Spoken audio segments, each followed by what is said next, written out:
Hello everyone, welcome to my YouTube channel. My name is Shweta. I am currently a first year BSc nursing student. तो अभी मैंने कुछ दिनों पहले मतलब 2-3 दिन पहले एक कम्युनिटी पोस्ट की थी कि आप लोग को जो कुछ भी पूछना है तो आप लोग पूछ सकते हैं। मैं एक वीडियो के थ्रू उसके सारे आंसर्स दूंगी।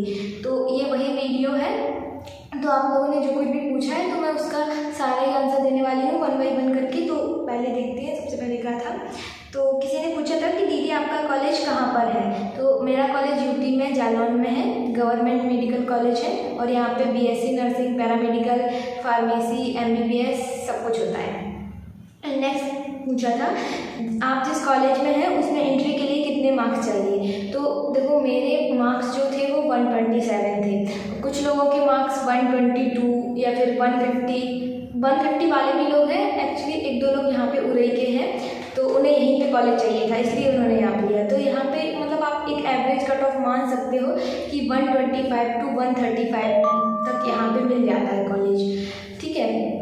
और क्योंकि पिछले साल थोड़ा पेपर मतलब ठीक ही था, बहुत टफ नहीं आया था, पर इस बार थोड़ा अगर लेवल इंक्रीज भी हुआ तब भी आप 125 से 140 या 135 लेके चलोगे तो आपका हो जाएगा, अगर आपको यही कॉलेज चाहिए तो। एंड नेक्स्ट किसी ने पूछा था कि क्या 11th की बायोलॉजी ज़्यादा आती है पेपर में। तो नहीं है ऐसा, 11th 12th दोनों से इक्वली आता है। कंपैरिजन टू 11th 12th का थोड़ा ज़्यादा आता है। ये सीनेट का ही नहीं, सारे एग्ज़ाम्स का यही है। कोई भी आप बीएससी नर्सिंग का एग्ज़ाम ले लो तो 12th से थोड़ा ज़्यादा आता है 11th के कंपैरिजन में।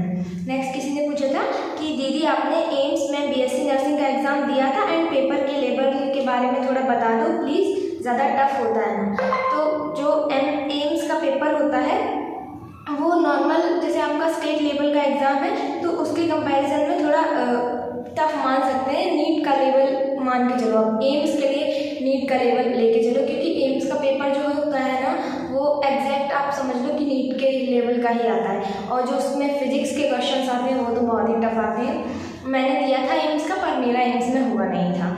एम्स का पेपर यूपी के अगर कंपैरिजन करेंगे नाम तो बहुत ज़्यादा टफ है एम्स का, और नीट के इक्वल टू मान सकते हैं आप एम्स बीएससी नर्सिंग।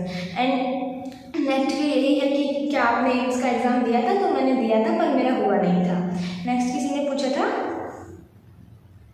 हम नीट की प्रिपरेशन करने अपने होम टाउन यूपी कोटा मतलब प्रिपरेशन करने जा रहे हैं आप कोटा के लिए। तो देखिए अगर आप प्रिपरेशन करने जा रहे हैं तो जाइए, बस ये है कि आप अच्छे से पढ़ाई करेंगे तो वहाँ पे भी हो जाएगा। अगर आपके पास उतनी फैसिलिटी नहीं है कि आप बाहर जा सकें तो आप लोग ऑनलाइन बैच लेके भी पढ़ सकते हैं। बस ये है कि थोड़ा मन से पढ़िए और अच्छे से पढ़िए तो हो जाएगा। बस यही थे कुछ। इसमें किसी ने रिप्लाई भी किया था, हाँ यही बोला था कि बहुत डर लग रहा है। तो डरने की कोई बात नहीं है, आप जाइए आराम से अच्छे से पढ़ाई कीजिए, प्रिपरेशन कीजिए और ऐसा कोई डरने की ज़रूरत नहीं है। बाहर सब कुछ ठीक है, क्योंकि वहाँ पे जैसे आप बाहर जा रहे हो और भी जो भी स्टूडेंट्स हैं वो सब अपना घर छोड़ के ही आते हैं, तो इतना डरने की बात नहीं है।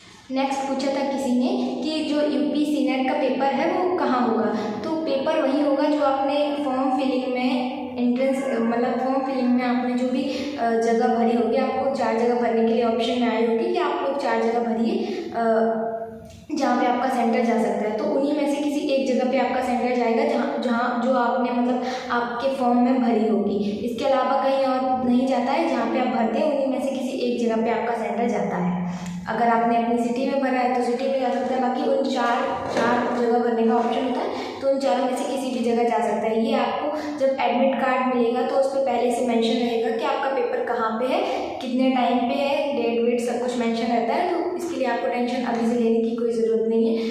आपका जो एडमिट कार्ड है जब आपको मिलेगा तो आपको सारी चीज़ें पता चल जाएंगी।